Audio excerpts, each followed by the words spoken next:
Olá, minha caríssima leitora ouvinte, olá, meu caríssimo leitor ouvinte. Seja mais uma vez, ou sejam mais uma vez bem-vindos ao Encontro Literário, seu podcast quinzenal sobre literatura. E nesse episódio, eu, Fabrício e o Samir, a gente vai falar sobre livros não literários, né? Mas aí você vai perguntar, sim, livros não literários, né? Parece um contrassenso, assim. Eu explico. Primeiro, como a discussão sobre o que é literatura é um pouco mais complexa do que uma hora de papo é capaz de resolver, para esse programa a gente vai chamar de livro não literário coisas como publicação de cartas em formato de livro, biografia, tratado científico, reportagem e assim por diante. Né? E como a gente sempre disse, se está escrito, a gente pode falar sobre. Né? É exatamente isso que a gente quer fazer no episódio de hoje. Vamos falar sobre as obras consideradas não literárias, mas que atravessam os anos conquistando vários leitores, sendo inspiração para obras científicas e até literárias, né? Essas obras não literárias que acabam virando obras literárias. E outra, de repente, diferenciação que a gente pode fazer aqui, a gente fala mais daqui a pouco, a gente vai tentar não falar de romance, de novela, né? Então vamos focar em outros tipos de literatura. Mas antes, como sempre, só lembrando que todos os detalhes dos outros episódios estão lá no encontroliterário.com. Também tem uma série de outras coisas legais, tipo a seção de comentários, que você pode comentar, né? E todas as plataformas onde o podcast está disponível, além de poder ouvir direto lá no site se você quiser. Aujourd'hui, maman est morte, ou peut-être hier, je ne sais pas. Mandado de despejo aos mandarins do mundo. Fora tu, Reles, plebeu. J'ai reçu un télégramme de l'asile, mère décédée, enterrement demain, sentiment distingué. Cela ne veut rien dire, c'était peut-être hier. He was Gollum, as dark as darkness, except for two big, round, pale eyes. E fora tu, imperialista das sucatas, charlatão da sinceridade e tu da juba socialista, e tu qualquer outro. Ultimátum a todos eles. Muito bem. Meninos, Fabrício, Samir, começar com uma pergunta ampla, bem ampla, para a gente entrar na discussão, né? Por que livros não literários são importantes? Ou melhor, perguntar de outro jeito, além disso, vou adicionar uma pergunta em cima dessa. Como esses livros podem ajudar uma pessoa a desenvolver um apreço maior pela literatura em geral? Temos alguma resposta para isso? Olha, acho que para variar, não. Acho que de início, assim, é complicado, né? Porque eu entendo assim, muitas biografias ou mesmo autobiografias, por exemplo, elas podem ajudar o leitor a entender melhor a mente de algumas personalidades, enfim, mundiais, né? E aí acaba te inspirando a ser alguém melhor ou agir de uma outra forma, ou, por exemplo, né? Assim, eu já li algumas, não muitas, né? Para falar a verdade. Só que as poucas que eu li realmente me contagiaram de alguma forma, assim, e me fizeram repensar algumas atitudes ou algumas formas de agir.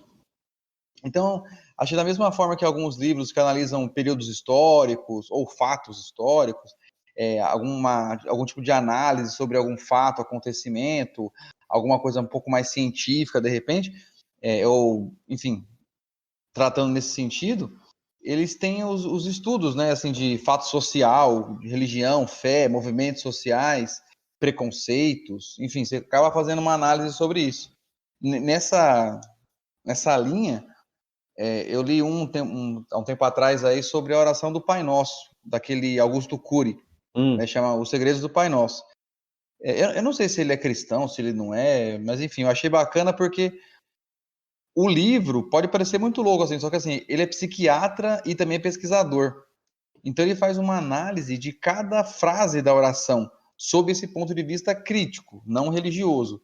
Então eu achei bacana que assim, tanto um ateu quanto um cristão, ou enfim, qualquer outra religião, ele pode aproveitar a leitura, porque ele tem coisas bem bacanas, bem interessantes sobre o real significado ou a real intenção de cada frase da oração.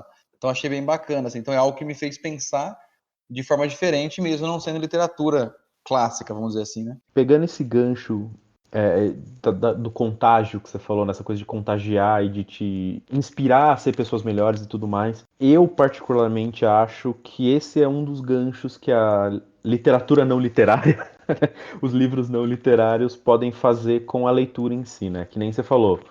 Você pegar alguém que não está acostumado a ler romance, né? Eu vou sempre falar romance para diferenciar. E você, por exemplo, presenteia com um livro sobre a oração do Pai Nosso. Pega alguém religioso, né? Vamos falar, minha avó. Minha avó é super religiosa. Se eu presenteio ela com um livro sobre a oração do Pai Nosso, de alguma maneira, situações hipotéticas, claro, de alguma maneira eu estou incentivando a leitura, né? Tipo, a gente derruba um pouco esse mito que para incentivar a leitura nas pessoas você tem que dar Grande Sertão Veredas, sabe assim? Eu tô fazendo uma força incrível para não citar nenhum livro do Machado de Assis, pra gente não fazer o bingo hoje. Você não precisa dar A Hora da Estrela, sabe assim? Parece que a gente tem um pensamento meio, vamos chamar de acadêmico, que para você desenvolver a paixão na literatura por alguém, você tem que entrar ou trazer essa pessoa para o mundo das letras com livros de histórias, né? Então é interessante os 2 ou 3 exemplos que você deu aqui de livros que não tem nada a ver com isso, mas como eles tocam em temas super interessantes para a maioria das pessoas, né? Então tem religião, tem a coisa social, né? Tem os assuntos sociais que têm diretamente a ver com o nosso dia a dia, sabe assim? Talvez usar esses livros para ganhar confiança, parece que você tá vendendo droga, mas assim, usar esses livros para ganhar a confiança das pessoas me parece ser um jeito interessante de trazer alguém para a literatura, porque, sem querer me alongar muito, se a gente pensar na nossa adolescência, mesmo a gente tendo feito letras depois, a gente resistia muito a ler livros que nem você falou de literatura clássica, né? Porque de partida assim já parece uma coisa chata, né? Enfadonha. Então esse parece ser uma gambiarrinha bacana para a gente tentar fazer as pessoas lerem mais, porque ler é importante por uma série de razões, né? Sobre escrita não literária, né, eu acho interessante que a própria ideia da escrita, enfim, livro não literário, né, acho que a própria ideia de escrita, ela começou não com a literatura. A escrita em si, ela não começou com a necessidade de você narrar algo, né? A tradição humana de literatura mesmo começou com a tradição oral, né? De você pensar as grandes histórias, né? Se você pensar Homero, era tudo oral, né? Se você pensar a própria Bíblia vem da tradição oral, e se você pensar, toda a Idade Média, enfim, então a literatura preserva essa característica da oralidade muito mais do que a necessidade da escrita, de você escrever um livro, né? Então, assim, independente de ter a escrita ou não, a tradição literária, a tradição da narrativa, ela sempre, assim, existiu, né? E por incrível que pareça, estava até vendo antes, que a escrita mesmo, ela surgiu não por conta da literatura, né? Os sumérios, que foram um dos primeiros povos a determinar uma forma de escrita, o que eles usavam a escrita era em relação à administração deles, era para, tipo assim, contabilizar, olha, quantos grãos que a gente plantou, qual que é a dívida de tal cidadão, né? Então eles desenvolveram a escrita cuneiforme, até porque a escrita não era um negócio que você podia pegar no papelzinho, tinha em todo lugar que você podia escrever, não, era feito na argila, tinha todo um esquema para você escrever, então não era um negócio tão simples, né? Então a escrita, ela era utilizada não para narrar uma história, uma narrativa, uma tradição literária, né? Ela era para administração pública, então era para coisa que não era a narrativa, né? A escrita, ela nasceu dessa necessidade, talvez, de você ter uma coisa mais permanente, né? E eu acho que e nesse sentido a tradição oral, ela por si só, ela sempre foi muito forte, então ela não precisava ser escrita, né? Só realmente uma coisa muito chata, como você contabilizar a coisa de administração pública para você escrever mesmo, né? E no final das contas ela acabou, né, desenvolvendo e evoluindo e para o que chegou hoje, né? Toda área tem os seus livros que são de excelência, né? Se você pensar na área econômica, na área política, social, na filosofia, né? Então acho que todo mundo que se forma em alguma área obrigatoriamente acaba tendo que se deparar com uma escrita não literária e ter que desenvolver ali a leitura, né? Agora a questão é como fazer essa escrita não literária ser um pouco mais prazerosa, digamos assim, né? E como que o leitor, a partir dessa escrita não literária, talvez vai se aproximar de uma escrita literária mesmo, né? Que, digamos assim, seria mais a nossa praia, né? E eu acho que nessa mesma linha aí que o Samir pegou, eu acho interessante porque, assim, é o que você falou, cada área tem as suas obras, suas preciosidades aí. E a gente passa por um período hoje de muita abertura, assim, né? Apesar de tudo que a gente vê e ouve e tudo mais, a gente tem uma abertura muito grande hoje para poder discutir sobre coisas, evoluir o pensamento sobre outras coisas, comentar sobre as coisas e buscar o aprendizado mesmo. E esse aprendizado nem sempre ele vem através de um livro literário, né? Obviamente. Então, assim, você muitas vezes precisa ler algo que sai da historinha, vamos dizer, vamos minimizar muito aqui a literatura. Você precisa ir além do simples descontrair-se com a leitura, né? Então, às vezes, você tem que ter um livro que vai te incomodar, não como, por exemplo, um Dostoiévski que te incomoda, ou como um Machado de Assis te incomoda com uma narrativa ali, mas às vezes você precisa ouvir um negócio meio cru mesmo, bem grosseiro, bem na lata, e fala assim, ó, a formação do povo brasileiro é essa, pá, por exemplo. E aí você pega lá uma análise sobre o estudo de casos, sobre quão ruim é o estudo no Brasil, o nível de estudo, por exemplo, com esses movimentos que a gente tem visto hoje muito fortes, de questão de racismo e preconceitos e tal. Tem um livro da Djamila Ribeiro, né, filósofa e tudo mais, aquele pequeno manual antirracista. Pô, é espetacular, cara. Você começa a ler os negócios e você fala, caraca, como que a gente sofre e apanha. Você abre a sua visão para o tipo de coisa que às vezes você num livro literário, numa história que falasse sobre racismo, alguma coisa, você talvez não pegasse todas as nuances tão na veia, vamos dizer assim, como ela pega. Então acho que por isso que é importante a gente abrir a mente também para esse tipo de leitura. Bom ponto, porque em cima disso você ainda corre o risco de pegar um romance literário que vai contar essa história e tudo bem, mas que pressupõe um monte de coisa, que nem a gente falou, acho que até no episódio com a Raquel, você vai pegar um autor que vai pressupor algumas coisas e talvez invernizar a história para ela ficar bonita, então talvez essa crueza da situação não passe tanto, né? Ou você já vá ler um livro com essa mente de que estou indo ler um romance, que por mais que você saiba que de alguma maneira aquilo possa ser baseado em fatos reais, amarrando no podcast de 2 semanas atrás, você de alguma maneira entende que aquilo é uma ficção, então talvez você não dê tanta importância, né? Eu concordo que para alguns temas é necessário ter a não literatura nesse sentido, né? A coisa documental, né? Até na introdução a gente fala de reportagens. Então, esses livros-reportagens que contam alguma coisa, mas do ponto de vista histórico / documental. Não é querendo desmerecer, né, as obras literárias e tudo mais, mas eu acho que tem um papel diferente mesmo e tem vamos colocar assim, uma penetração diferente, né? Acho que é o que eu falei no comecinho, tipo, você consegue atingir mais gente, inclusive pessoas que não gostam de ler, com essas coisas. Não sei o que vocês acham, mas eu entendo que é uma coisa mais geral, no sentido de menos restritiva, porque às vezes a literatura também cai nessa coisa de ser restritivo, né? Do escritor querer fazer uma obra super rebuscada, né? E restringir o público. A pessoa começa a ler e fala, puta, que saco, né? Vira um produto para um nicho, né?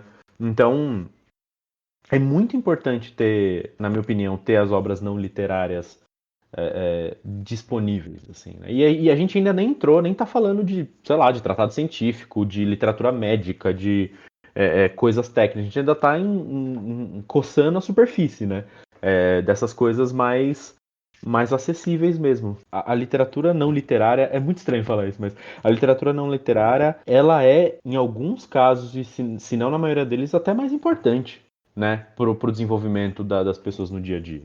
Ela virou, assim, a escrita, né? O livro virou a transmissão de conhecimento, né? Então, se você pensar, como é que você consegue atingir como é que você consegue replicar um conhecimento através do tempo, né? E a tradição oral, às vezes, não dá conta, né? Eu acho que a tradição oral ela dá conta de histórias narrativas muito fortes, né?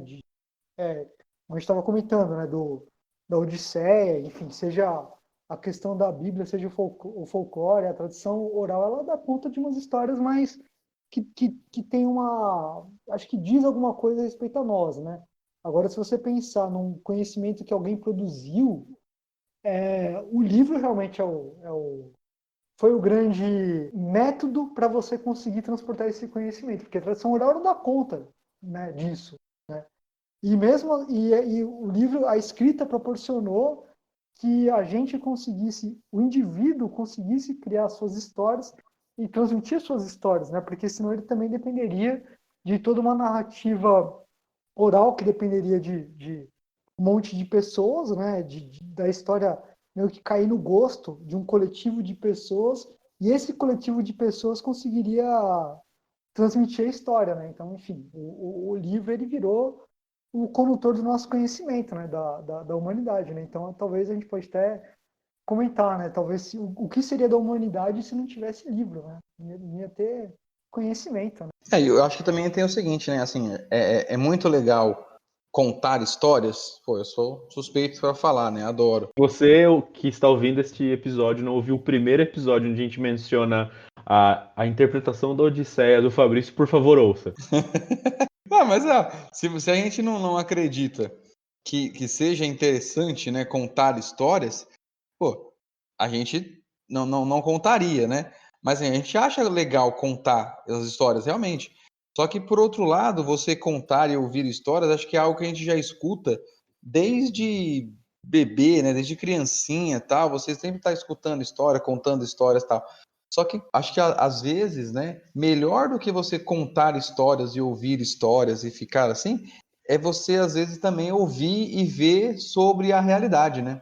Então, assim, você precisa às vezes sair do mundo da fantasia, vamos dizer assim, não que a literatura vai emburrecer as pessoas, muito pelo contrário, né? Ela vai trazer mais conhecimento. Só que muitas vezes você ficar somente na questão de ler histórias que foram escritas por alguém, ainda que repito, né? Ainda que elas possam ter uma contundência muito grande, te atingir de alguma forma, às vezes a realidade ela é necessária, né? A maior parte das vezes, vamos dizer assim, a gente precisa ter uma carga real. Lembro quando eu comecei um exercício um tempo atrás de tentar ler mais de um livro ao mesmo tempo. Com 2 livros, vamos dizer assim, literários, eu não conseguia. Né? Tipo, eu lia 2 histórias ao mesmo tempo, assim, eu não fluía. Eu me perdia, eu confundia uma história com a outra, ficava esperando uma coisa. E com livros não literários, vamos dizer assim, aí já ia maravilhosamente bem. Consegui chegar ali, nos áureos tempos, até 3 livros ao mesmo tempo ali, e dava, tipo assim, você lia aquele da história, que tinha aquela sequência, você pegava um outro que era um tratado sobre alguma coisa ali que eu estava gostando de ver também, e um outro sobre uma outra área técnica ali também que era legal. Então você consegue pegar e fazer essa distinção. E acho que isso também é importante, você acaba exercitando um pouco mais a sua atenção e tudo mais. Concordo. E sem querer dar um pulo muito grande de uma coisa para outra, jogar um gancho aqui especificamente para o Fabrício pegar, que é o lance das correspondências, né? Que a gente falou um pouquinho antes de começar a gravação. Uhum. Eu não li muitos livros que sejam aqueles livros especificamente sobre correspondências, né? Mas eu acho eu particularmente acho uma forma muito, muito, muito legal de livro que leio pouco, e 2, eu vejo pouco por aí. Porque eu acho que esses livros de correspondência entre autores, entre, sei lá, cineastas, entre pesquisadores, que seja, eles abrem uma dimensão pra gente conhecer aquelas pessoas muito interessante. Porque, claro, o que vai pro livro talvez tenha até um tratamento, de novo, é invernizado para ficar publicável, talvez, não sei, mas vamos assumir que não. Isso te abre um caminho interessante para você conhecer a pessoa fora deixa eu redizer o que eu estou tentando falar. Quando você lê livros de correspondência, então, sei lá, tem os do Tolkien com o C.S. Lewis, que a gente mencionou até num episódio atrás e tal. Você começa a conhecer uma dimensão desses autores que não tem, entre aspas, a ver com as coisas que eles publicam. Quer dizer, não é o que o Tolkien acha da Terra-média. É uma conversa dele sobre alguma coisa com o C.S. Lewis. Então, acho que abre uma portinha por um conhecimento até da intimidade dessas pessoas, né? E aí eu não sei você, Fabrício, o que você acha desses livros de correspondência e se você já leu algum, mas se isso que eu tô te falando faz sentido. Quer dizer, que é abrir uma porta de conhecimento pro humano que tá por trás daquelas correspondências e não pro autor, pro cantor, sei lá, pro pesquisador e assim por diante. Eu acho que tem total relevância, porque assim, se você pega um livro de correspondências, assim, acho que cada vez vai ficar mais raro, né? Porque a gente não troca muitas cartas hoje em dia mais. Exatamente. Então, assim, a gente já vai perder o quê dessa pessoalidade. E quando você pega livros sobre correspondências, eu acho que é bacana que você desmistifica, muitas vezes, o autor, porque, assim, o autor, se você pega, por exemplo, eu gosto muito de ler, igual você, eu gosto muito de ler Fernando Pessoa. Legal. Mas você lê o que Fernando Pessoa criou. Talvez você lê uma biografia do Fernando Pessoa, sabe o que ele viveu, mas o que ele falava com as pessoas, a gente não sabe, né? Quem vai saber? Quem recebeu uma carta dele. Uhum. Então, essas correspondências, eles dão um quê de pessoalidade para o ídolo, para o ícone, vamos dizer assim, literário, muito grande. Então, vou dar 2 exemplos aqui. Você já falou aí do Tolkien com Lewis, né? Que foi um que a gente citou um tempo atrás. E tem um, por exemplo, que é muito bacana, tem a base da Clarice Lispector, chama Correspondências mesmo, e tem um outro que é de um inglês, um pesquisador inglês chamado Shawn Usher, que ele fez um chamado Cartas Extraordinárias. Esse Shawn Usher, na verdade, ele fez vários de correspondências. É que esse Cartas Extraordinárias eu achei mais legal mesmo.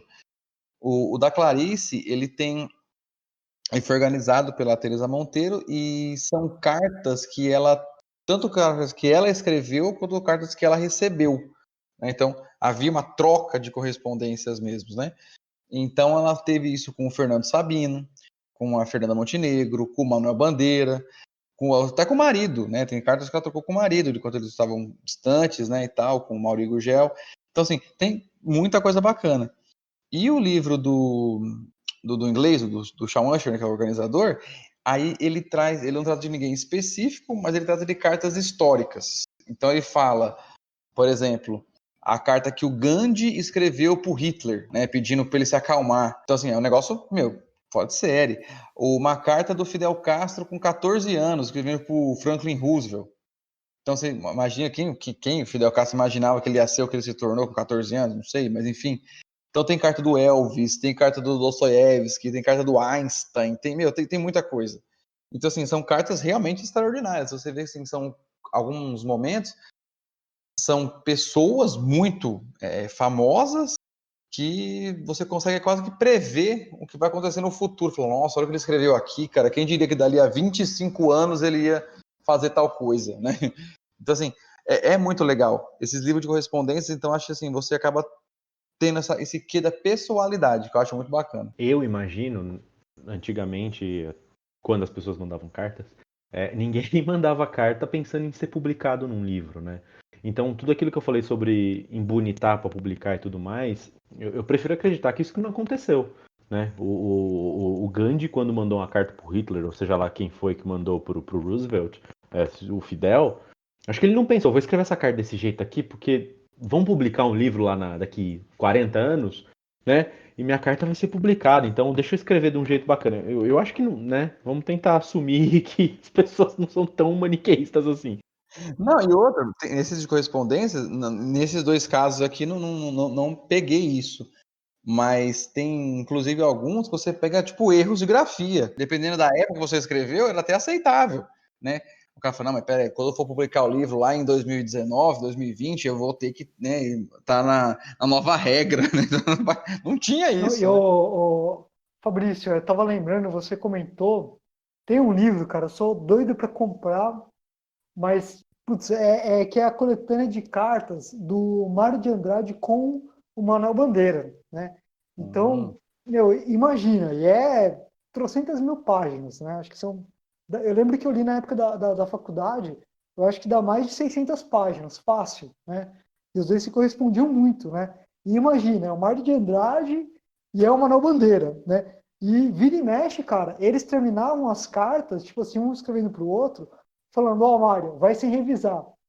Tipo assim, eu tô enviando essa carta, sem revisar o que eu escrevi, então vai ter coisa que tá errada. Eles falando, né? Então você fala, cara, é o Mário de Andrade, é o Manuel Bandeira falando, vai ter coisa errada aqui porque eu não revisei. Eu tô, tipo, batendo um papo, né?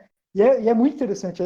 Tipo, pô, você vê, eu acho que Mário de Andrade e Manuel Bandeira são duas, assim, das maiores pessoas, dos maiores brasileiros, assim, no sentido de porque assim, eu acho que o modernismo veio muito em pensar o que é o Brasil.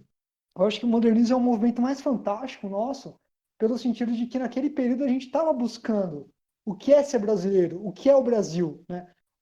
Até então, você pensar, o movimento anterior, você vai pegar o realismo, o simbolismo, eram movimentos literários que vieram da Europa, né?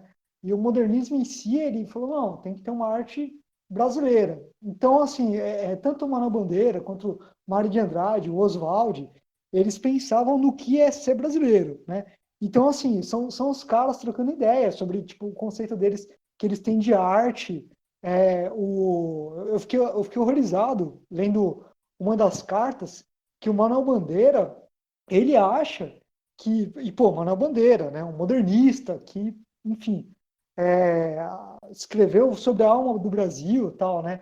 E ele falou que, para o Mário de Andrade, que ele achava que o inglês seria uma língua mais propícia para a poesia, né? Que ele comentava que porque assim, a gente divide o nosso verso em sílabas, né? Sílabas poéticas tal, né? E o inglês divide em pés, né? E aí ele estava comentando com o Mário, eu lembro de uma carta que ele comentou, falou assim, ó, o inglês ele é dividido em pés, tal, né? E ele falou assim, o pé talvez ele é mais interessante que o ritmo, né? E eu pensando, caramba, cara, como é que é possível o Manuel Bandeira, né? Puta poeta, puta escritor brasileiro, né? Se rendendo assim ao inglês, né? Até pensei, porra, que traidor do cacete, né? Mas, Vendido. vendido e tal, né? E é interessante você ver, tipo, porque eles trocam ideia sobre o que eles acham de arte. O Manuel Bandeira, ele tinha aqueles problemas dele, do que ele fez um pneumotórax, né? Ele tinha tuberculose, ele tinha uma saúde frágil, né? E aí, vira e mexe, ele tinha alguns desmaios, né? E em algumas cartas, ele comentava para o Mário que ele escrevia o poema e ele nem lembrava. Ele falava, cara, eu escrevi o poema, tava, tipo assim, quase desmaiando, escrevi e tal, né? E o Mário, cara, em uma Escrevi e das saí cartas, correndo, né? que tipo assim, que ele comentava, cara, veio na minha cabeça, né? Eu tava a ponto de desmaiar, tal, e pá, escrevi, né? E o Mário, numa das cartas, ele meio que comenta, e é interessante a carta, por conta disso, que você vê a questão da amizade, como é que vai, como é que não vai, né? E o Mário, durante um tempo, ele não vai falando disso. E tem numa carta, meio que ele fala, tipo assim, ó, cara, né, me desculpa, né? Mas você escreveu um poema rimado, ritmado, com toda a imagem poética, toda tal, a ponto de você tá quase inconsciente, né? Tipo, pô, isso não existe, né?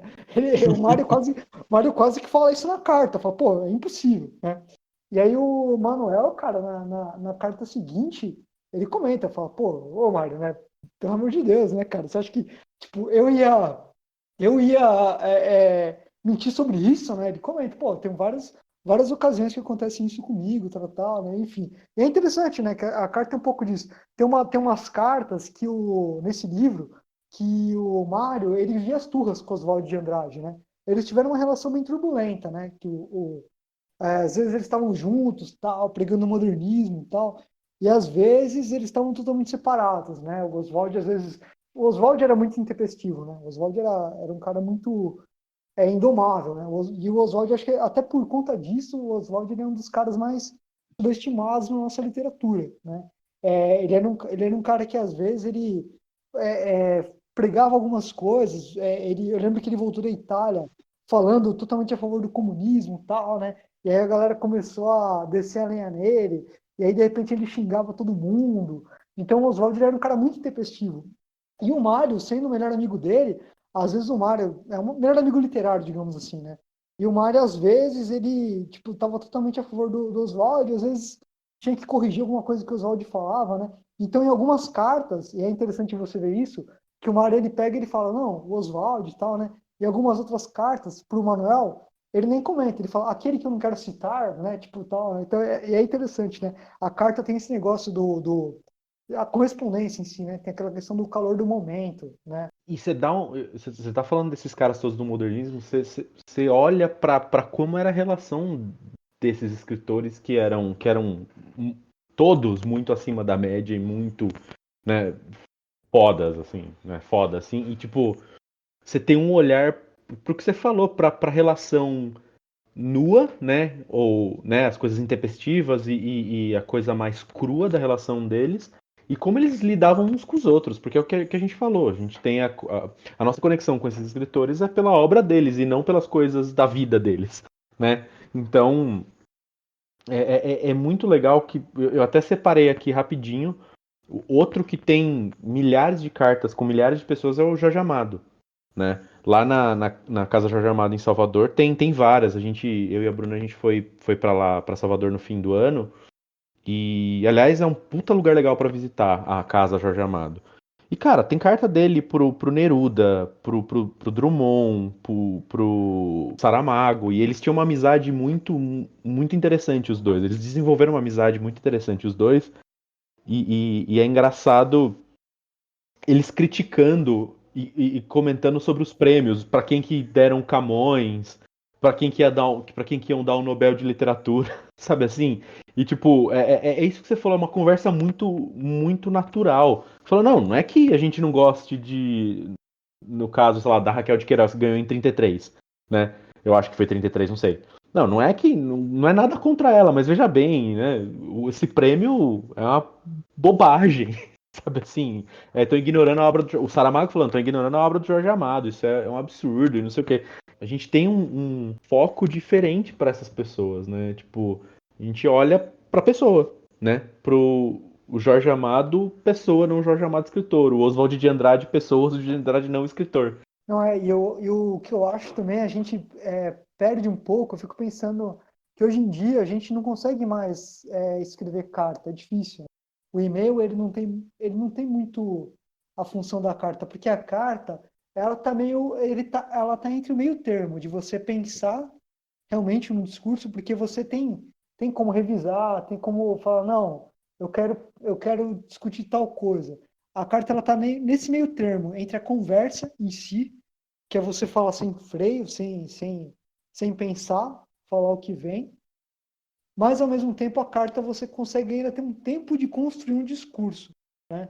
Então a carta é uma comunicação muito interessante, né? Que a gente hoje em dia meio que perdeu. O e-mail ele não faz, ele não cumpre muito essa função, porque e-mail a gente acaba mandando mais rápido, né? Dificilmente você para rever o e-mail. E hoje em dia a gente não conversa um com o outro com e-mail, né? A não ser por questão de trabalho, né? Geralmente a gente fala mais por WhatsApp, enfim, né? Se for alguma comunicação escrita, é o WhatsApp, né? Quem sabe no futuro aí, daqui uns 10, 15 anos, às vezes alguém vai estar gravando um podcast, vai falar lá, não, publicaram um livro aqui sobre as conversas de WhatsApp do fulano. Nesse caminho, assim, tem uma publicação jornalística muito interessante que chama Vaza Jato. Tem um pouco a ver com isso que vocês estão falando, né, sobre conversas por aplicativos de Total. mensagem e tal, mas enfim, eu queria fazer um gancho das cartas com biografia, porque a gente precisa falar de biografia quando a gente está falando de não literatura, eu acho, né? Aí eu acho que tem um ponto interessante, na minha opinião, né? A biografia ela pode ser factual, mas também dá para ser fake, não no sentido de fake news, mas no sentido de ser um pouco aumentada por quem está sendo biografado, vamos dizer assim, né? Então, por exemplo, a própria biografia eu acho que a do Elton John, que ele ajudou a escrever e tudo mais, tem pessoas que criticam que ele exagera algumas coisas, né? Que até isso acabou passando pro filme. Mas eu acho isso super interessante, porque assim, imagina, as pessoas criticam o Elton John na biografia dele, que ele escreveu sobre ele, falando que ele tá exagerando, né? É tipo assim, cara, não, você não sabe da sua vida melhor do que eu, né? É claro que ele pode ter exagerado, e aí é aí que eu quero entrar na discussão. Eu acho que a própria biografia do Steve Jobs, eu acho uma biografia interessante para se analisar, porque ela é razoavelmente honesta, porque ela tem os dois espectros da coisa. Quem idolatrava e quem odiava e por que odiava o Steve Jobs. Não é aquela biografia idealizada do gênio, salvador do planeta, benfeitor que ele não era. Ele nunca foi nada disso. Né? Então, essa é uma biografia que eu acho interessante. Só que tem algumas que tem esses. É que o próprio biografado ajuda a criar uma coisa um pouco mais florida do que do que ela foi na realidade. Né? Então, é engraçado pensar, não sei o que vocês acham, como a biografia ela não é garantia. As autorizadas, tá? Não tô nem pensando naquelas que escrevem sobre pessoas sem o consentimento da pessoa. Pensando nessas essas autorizadas que o biografado tem algum tipo de relação. Não é garantia de que aquela história é real, né? Tipo, ele pode estar dizendo que é, mas você não sabe, né? A menos que você seja uma pessoa muito próxima e que conheça a vida íntima da pessoa que está sendo biografada em questão, você não sabe se aquilo aconteceu daquele jeito de verdade, né? Então, teoricamente é uma obra que é factual, mas até a E página também você 2. tem aquela velha questão, né? A pessoa, se quem está escrevendo tá tendo o apoio, o acompanhamento do biografado, é uma coisa. E aí varia também do que o biografado quer que saibam, né? E se o biografado já faleceu, a pessoa vai se basear em documentos, em relatos de parentes, de amigos, tudo mais, e não necessariamente vai ser tudo lindo, né? Eu posso contratar, sei lá, uma pessoa para fazer a biografia da minha vida e só colocar a parte que era legal, né? As cagadas que eu fiz, ninguém vai contar. Exato. É muito aquela coisa. Eu tô com um filme aqui na cabeça que tem exatamente isso. Eu não lembro qual é, eu provavelmente não vou lembrar até a gente terminar, mas é bem só, me acompanha aqui no meu dia a dia para escrever a biografia da minha vida, sei lá. Não lembro de quem que é qual que é a história, mas eu lembro de cenas da pessoa em si falando assim, não, isso deixa de fora. É engraçado porque a princípio, quando você compra uma biografia, você espera ler um diário da vida da pessoa. Não, se você pensar, por exemplo, fazendo um pouco do que a gente fez no outro episódio. Se você pegar você contou do Elton John, imagina do Queen, né? Você pega lá do Freddie Mercury. No filme, você tem um cara que não tentaram criar um herói, né? Colocaram um cara real, né? Não todos, mas com muitos problemas que ele possuía, com muitos defeitos. Muitas questões que passavam por ele lá e criaram uma pessoa real, inclusive muito problemática, né? Cheia de problemas na cabeça e tudo mais. Mas criaram uma pessoa real ali. Ao passo que às vezes você pega algumas biografias aí, eu nunca vou esquecer, cara, de uma propaganda, e eu vou ter que citar isso aqui, que passava no SBT e falava sobre a biografia do Silvio Santos não autorizada. Falei, sério mesmo? Vocês estão anunciando verdade. uma biografia não autorizada do Silvio Santos no SBT. Tipo, só anunciou lá e era não autorizada. Pô, peraí. Então, assim, não dá, né? É um chamariz para você, tipo, chamar leitor, comprador, que seja tal. E é isso, meu. Óbvio, vai ter ali só a parte maravilhosa da história dele. Não vai ter as coisas erradas também. A história nunca antes contada, né? Uma coisa assim. A quantidade de biografia que tem, inclusive, com a jornada do herói. Né? A biografia do cara segue o modelo da jornada do herói. Né? Eu vi isso num podcast do Cris Dias uma vez e eu achei muito bom isso. Só que ele tá falando de filmes baseados em fatos reais, né? Ele fala assim, nossa, eu acho interessante esses filmes baseados em fatos reais, que o modelo do filme é a jornada do herói perfeita, assim. Se a gente fosse fazer uma biografia, vamos supor, se cada um de nós fosse cada um fazer sua biografia, e se cada um fosse narrar a vida do outro, pelo menos nos momentos que a gente conhecia. Não anterior, né? Mas enfim, até o momento que a gente se conhece ali, né? Se o Fabrício fosse tentar narrar a minha vida e a vida do Alexandre, se o Alexandre fosse tentar narrar a minha vida e a vida do Fabrício, você ia ver, eu acho que assim, não ia bater muita coisa, né? Eu acho que o que ia bater seria assim, as coisas mais, né? Fez a faculdade de tal a tal período, né? Em tal período trabalhou em tal lugar, né? Mas assim, exatamente o que a pessoa estava sentindo, o que a pessoa estava vivendo, com quem que a pessoa estava se relacionando, é muito difícil, né? E até a gente mesmo, né? Eu estava pensando antes da gente gravar sobre livros não literários, eu pensei, pô, mas qual livro não literário que eu vou comentar qual livro que me marcou, e aí eu fiquei pensando, né, pô, o livro, talvez um dos primeiros livros não literários que me marcou foi lá na adolescência, eu estava no primeiro ano de ensino médio, e eu li um livro sobre filosofia, que é o Filosofando, que é um livro para ensino médio mesmo, que é, tipo, mostrando como é que é a filosofia e tal, né? E hoje em dia eu penso que é um livro que hoje em dia não marca muito o meu pensamento. Meu pensamento hoje em dia não é muito guiado por esse livro. Mas é um livro que, durante toda a minha adolescência, meio que me guiou a ponto de até falar assim, acho que vou fazer filosofia, né? Então, assim, como que, dependendo do momento que você faz também, uma biografia, vamos supor, né? Você vai querer tocar para um lado ou tocar para um outro, você vai falar assim, não, esse momento foi marcante na minha vida. Aí você fala assim, putz, não foi, pensando em retrospecto, não foi tão marcante, né? Enfim.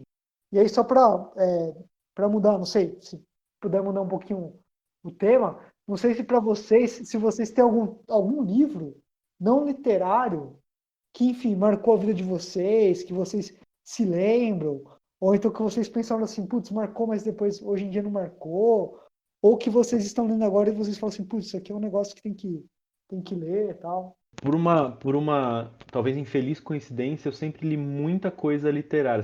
Eu sempre li, eu comecei, que nem a gente falou no primeiro episódio, eu comecei a ler sei lá, com Lobato, com Irmãos Green, essas coisas. Mas pensando, o livro que me marcou muito, curiosamente, é a biografia do Fernando Pessoa, que eu até indiquei em alguns episódios atrás. Porque eu acho que juntou o meu gosto pelo Fernando Pessoa, a minha admiração absurda pelo Fernando Pessoa, e é um livro muito gostoso de ler. É uma biografia. A biografia tende a ser chata, né? A gente falou do Viver para Contar, que de certa maneira é uma biografia. Desculpa, gente, eu precisava falar. Mas em geral, a biografia é até um pouco chato. A do Steve Jobs, que eu gosto bastante, é um livro até meio chato às vezes de ler. Só que esse livro do Fernando Pessoa ele é muito prazeroso, porque eu acho que ele é o que eu falei agora há pouco. Ele conta uma história muito, muito. Cara, vai parecer um trocadilho, mas eu juro que não é, tá? Uma história muito pessoal, né? E abre uma outra dinâmica de apreciação do Fernando Pessoa, porque você tem aquela coisa, aquela admiração pelo cara que era os heterônimos e essa cabeça que não parava, esse monte de estilo de literatura dentro de uma pessoa só e por aí vai. Né, esse olhar quase que técnico pro Fernando Pessoa. Nossa, como ele era foda, como ele escrevia pra caramba. Olha como ele mudava a estilística daqui pra lá. Olha como é diferente a carta do... Aliás, tem isso, né? Tem carta do Caeiro pro Campos, do Campos pro Bernardo Soares, por aí vai. Mas a biografia conta um pouco a história da pessoa, Fernando Pessoa, né? Do moleque, onde que o moleque estudou, de quando eles moravam na África do Sul e por aí vai. Isso me marcou porque eu acho que foi meu primeiro contato com pessoa de verdade. E eu não sei nem se é de verdade, tá? Mas foi meu primeiro contato, não com a obra, mas com, tipo, a evolução do ser humano Fernando Pessoa, sabe assim? Então, me marcou bastante. Me marcou bastante. Eu sinceramente, assim, eu também, meio que por esse lado, assim, acabei lendo muito mais coisa literária, vamos dizer assim, do que não literária, mas, assim, acho que nas biografias aí teve algumas que eu gostei e tal. E tem um que eu tô lendo agora, na verdade, que é não chega nem a ser um livro, né? É um e-book, um resumo, vamos dizer assim. São 2 textos que foram extraídos de um outro livro maior, né? E aí tá um e-book até gratuito aí, quem quiser procurar, de uma escritora americana chamada Toni Morrison. Ela já ganhou até Nobel de Literatura aí e tal. Ela é uma senhora de uma grande idade. E ela tem um livro, tá agora pela internet, que chama O Corpo Escravizado e o Corpo Negro, e o outro texto chama Racismo e Fascismo. Eu tô lendo agora. Então ela fala muita propriedade, assim, sabe, dessas duas questões, de diferenciação de um para o outro, o que é. A gente fala muito os escravos vieram da África. Não, os escravos não vieram da África. Quem veio da África foram os negros, eles foram escravizados, né? Então, quando você coloca a questão de uma forma na voz passiva aí, né? O negro foi escravizado, ele não era escravo, né?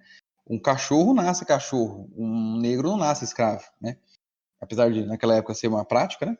Mas assim, você modifica. Então, isso tá me fazendo pensar muita coisa, repensar muita coisa também.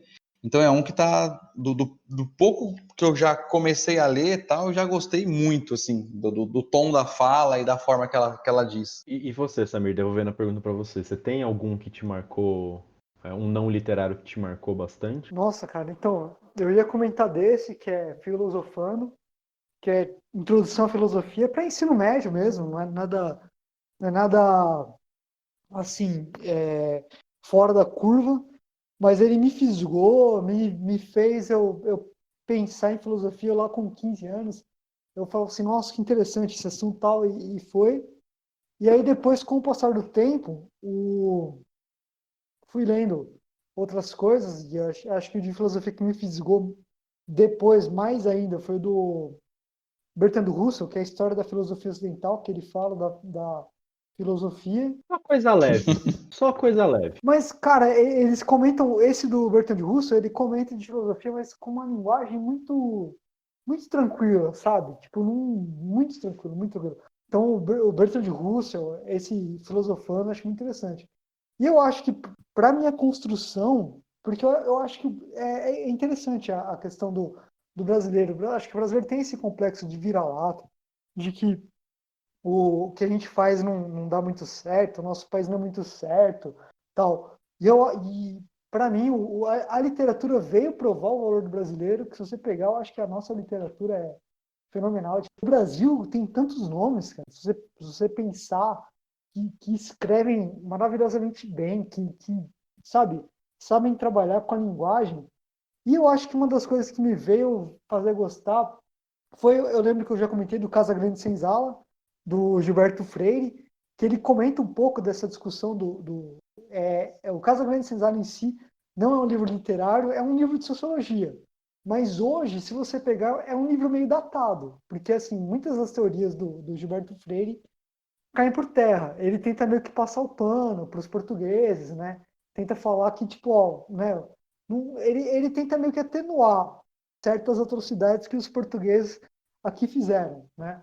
Mas se você pensar, é um livro de 1933 e ele comenta, ele fala, cara, o índio, e assim, né, até hoje, a gente vê muita gente tendo conta que o índio é preguiçoso, que o negro não sabe raciocinar, e no Casagrande Senzala, o Gilberto Freire, em 1933, fala, cara, o índio é um povo muito trabalhador, e ele comenta de uma das dificuldades do português escravizar o indígena, era porque o indígena, ele meio que, para ele, é plantação, cuidar de arroz, tal, cuidar de cana, que era uma coisa muito constante no Nordeste, você escravizar para cuidar de cana, o índio não se submetia àquilo, ele preferia se matar, né? Então o Gilberto Freire fala, cara, tinha muito suicídio entre indígenas, porque os caras acreditavam que a questão de quem cuidava da plantação, de agricultura, era a mulher que plantava mandioca, tal. O indígena mesmo era para caça,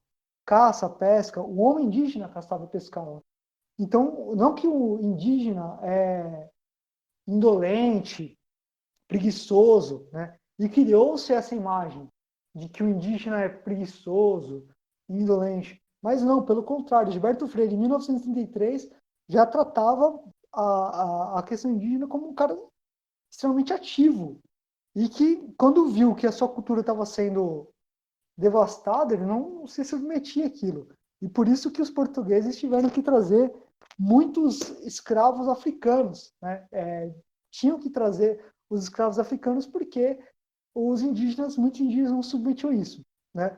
Mas, enfim, essa visão do Gilberto Freire até está um pouco já defasada, porque a gente já vê algumas questões de que algumas colônias indígenas que foram escravizadas mesmo, né? Então essa questão cai por terra, né? Mas se você pensar na proposta que o Gilberto Freire fez lá em 1933, é absurdo. Aí você vai pegar, e é igual eu comentei já uma vez, né, que o Gilberto Freire ele traz essa questão da ama de leite africana, dando de mamar pro branco, né, falando, olha, Jesus Cristo está aqui e tal, né, como se estivesse embalando Jesus Cristo também. Isso é uma coisa extremamente brasileira, né, que é aquela questão, né, da miscigenação. O Gilberto Freire trazia aquilo como uma coisa extremamente benéfica. Então, Casa Grande Senzala, acho que para você, tanto que Casa Grande Senzala todo mundo fala, né? Que é o Casagrande Senzala, o Raízes do Brasil e a Formação do Brasil Contemporâneo. O Casagrande Senzala de Gilberto Freire, o Raízes do Brasil é do Sérgio Buarque de Holanda, né? E a Formação do Brasil Contemporâneo do Caio Prado Júnior, eles são mais ou menos no mesmo período, de 33 até 43, eles mais ou menos que tentam buscar a nossa origem e o que faz do Brasil ser o Brasil, né? Que é uma coisa que acho que hoje a gente meio perdeu e a gente fica meio com aquele complexo de vira-lata, o brasileiro é um bosta, o brasileiro, enfim, né, é inferior. E eu acho que esses 3 livros, eu só não li o Formação do Brasil Contemporâneo, tá na lista. Mas o Raízes do Brasil e o Casagrande Senzala, eles trazem assim, né, de onde vem o Brasil, de onde vem o povo brasileiro e qual é a nossa força, né? Então acho que é muito interessante, me marcou demais. Então acho que são livros não literários que, né, me marcaram. Assim, fora o Poder do Mito do Joseph Campbell, que eu falo sempre, né? Então, Eu juro que eu ia Faltou, perguntar, ué, não vai ter Campbell? É importante isso que você falou bem no finalzinho de ter se perdido algumas dessas discussões, porque eu acho que essas discussões sobre a formação do brasileiro, a origem do brasileiro, os problemas com, com a escravidão que a gente teve aqui, a maneira bizonha que a gente trata os povos originários, os indígenas, eu acho que foi propositalmente perdida, né? Quer dizer, essas discussões foram abafadas, porque não é interessante falar sobre. Então, eu acho que é muito isso que você disse mesmo.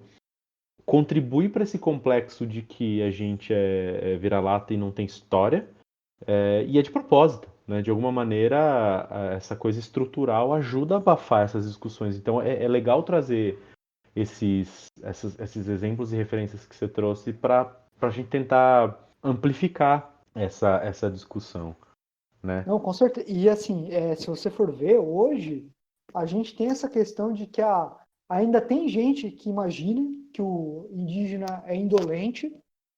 A gente tem gente que imagina que não que nega até a escravidão, que é um contrassenso, né? Que até fala, né? Os próprios negros se escravizavam, né? Oi, né? Tipo, então quer dizer que o negro que trazia de navio o negro, né, para cá, para o Brasil, né? Então o negro que vinha lá, né? Moçambique, Angola fala português porque nenhum português nunca pisou lá, então, né? Eles que se escravizaram, tal, né? Então assim, tem figuras públicas que falam que o europeu mal pisou na África, né? Não colonizou, não explorou e não escravizou, né? E aí coloca como se o indígena fosse indolente, como se o negro fosse malandro.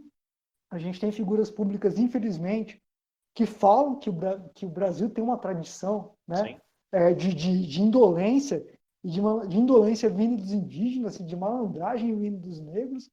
Cara, e é um negócio, você pensar, pô, em 1933, o Gilberto Freire já estava falando como que essa miscigenação é um negócio tão nosso e fez tão bem, e é um negócio tão positivo, e é um povo tão nobre, tão guerreiro. Como esse negócio é tão nosso, em 1933, uma pessoa falando isso, e a gente vê em 2018, 2019, figuras públicas ainda falando como se, né, o negro fosse malandro, o indígena é indolente. Então, assim, né, é triste você ver um quadro nesse sentido e pessoas que têm um pensamento retrógrado, um pensamento tão mesquinho, tacanho, tão pequeno, né, que você vê que está até atrasado em relação aos nossos históricos de 1933, né? Sem dúvida. É que aí é complicado, cara. A gente tem gente defendendo que a Terra é plana agora, né? Então, assim, por aí você já vê que o negócio não vai longe.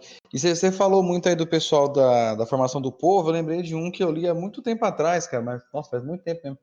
É do Darcy Ribeiro, que é o Povo Brasileiro, a Formação e Sentido do Brasil. Eu até achei o nome aqui.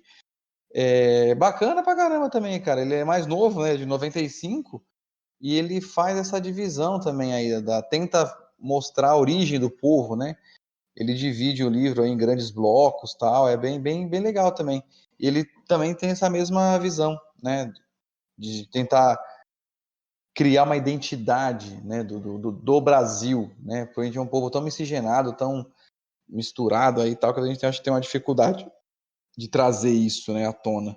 Então ele conseguiu também nesse livro bem bacana fazer isso daí. Muito bem, muito bom. Como falamos, bastante material, mas vamos para as já famosas indicações. E eu queria começar só ficando nesse tema de entender um pouco mais nossa sociedade e o que a gente já fez de certo e errado por tudo que a gente passou. Eu queria indicar um livro que chama Holocausto Brasileiro, da Daniela Arbex. É um livro espetacular, né? Ele conta a história dos manicômios, né, da estruturação dos manicômios no Brasil, mas especificamente contando de um hospício que tinha em Barbacena, lá em Minas Gerais, que era gigantesco, né? Então ele era um grande centro de basicamente de mandar a pessoa para lá, né? Sendo elas pessoas com problemas mentais ou não. Ela discute isso no livro, é chocante. Tem fotos, é forte, é um livro impactante, assim, porque em alguns momentos você para pensar como é que um ser humano podia fazer aquelas coisas, porque as condições eram horríveis, de vida lá, vou colocar vida entre aspas, vocês não estão vendo, mas as condições de vida lá eram muito ruins e a expressão trem de doido que a gente usa muito, ela nasceu daí, que era o trem que chegava em Barbacena com as pessoas que iam ser internadas no hospício, então era uma expressão, lá vem o trem de doido, né? E, cara, é assim, apesar de ser forte, impactante, só vale muito a leitura, porque acho que ele ganhou o Jabuti, inclusive, aquele prêmio Jabuti em 2014. Vale a leitura porque mostra todo o esforço em acabar com essa cultura do manicômio no Brasil, né? E, assim, não quero falar muito porque como é um livro documental, né, não dá pra ficar falando e estragando o que tá lá, mas é um livro importante, é muito importante, pra gente entender o tipo de absurdo que a gente, como ser humano, é capaz de fazer, né? Então, Holocausto Brasileiro, da Daniela Arbex. Fabrício, quer falar o próximo? Opa, minha indicação aí, eu vou indicar um que eu também não terminei de ler ainda, mas eu já gostei e dá para indicar. Chamado Minha História, que é uma visita aí pelas memórias da Michelle Obama. Achei bem bacana, né? Conta desde a da infância até ela chegar a ser a primeira-dama, muitas vitórias e derrotas também ao longo da história. Estou gostando dessa dualidade que tem ali, é bem bacana. E um detalhe que eu achei interessante também, quem preferir, de repente, ouvir, né, do que ler, né, o audiolivro oficial aí é narrado pela Maju Coutinho. Então é uma interpretação de uma ótima jornalista aí para uma autobiografia bem, bem envolvente, bem bacana. Cara, esse é um livro que tá na minha lista faz muito tempo já, o que eu quero bastante ler. É bom. Samir, fecha pra nós. Eu vou colocar o livro de economia, O Capital do Século XXI, do Thomas Piketty. Em alguns momentos chega a ser maçante, porque o Piketty ele coloca um monte de tabela tal, só que a essência do livro é importante, é vital. A essência do livro é discutir a desigualdade econômica no mundo, e o Piketty chega numa assim, constatação que é assustadora, que tipo assim, olha, o mundo antes de 1910 por aí estava atingindo o seu limite, digamos assim, se houvesse um limite, mas enfim, estava atingindo um grau máximo de concentração de renda de 10% da população deter 90% dos recursos econômicos, né? E ele comentou, olha, no século XX, isso está se tornando a regra. Não tem nada, não tem nenhuma força contrária para falar que, olha, isso aqui está acabando, né? E ele comenta que, na verdade, a gente se engana, porque no século XX ocorreu dois fatores fenomenais para acabar um pouco disso. que foram 2 guerras mundiais, né? Essas 2 guerras mundiais, na concepção do Piketty, elas fizeram com que esse acúmulo de capital parasse. Então, e aí por isso que ele vai usar um monte de tabela, um monte de diagnóstico e tal, né? Para falar que, olha, o capitalismo em si, o desenvolvimento econômico em si, não tem nada que fale, olha, chegou a esse ponto aqui de desigualdade social, você vai parar de acumular. Não tem, né? Enfim. E aí ele coloca que no final do século XX, ele começa a colocar os dados e tal, a gente está voltando a chegar ao que era lá pré-1910, né? E se vocês pegarem qualquer dado, a desigualdade econômica, aquele percentual dos mais ricos, eles sempre estão, ano a ano, conseguindo concentrar mais recurso financeiro. Dificilmente você vê algum ano em que os mais ricos detêm menos da fatia da economia mundial. Tanto que teve aquele movimento do 1% nos Estados Unidos, né? E com a pandemia, já tem alguns estudos que a desigualdade social vai aumentar. Então, acho que por isso, esse livro do Piketty, o Capital no século XXI, acaba sendo uma coisa super relevante para a gente discutir, olha, e aí, né? O que a gente vai fazer com essa desigualdade? Legal. Acho que fechamos mais um bom programa, boas indicações e boas discussões, né? Só mais uma vez lembrando que os detalhes estão lá no site. Passa lá para comentar, falar um pouco com a gente. Conte para seus amigos e daqui 15 tem mais. Obrigado, Fabrício. Opa, estamos aí. Obrigado, Samir. Obrigado a você, Xande. Obrigado a quem ouviu. E é isso. Vamos embora. Obrigado você que ficou até o fim deste episódio. Você ganhou um prêmio que você pode escolher. E é isso. Obrigado. Até a próxima.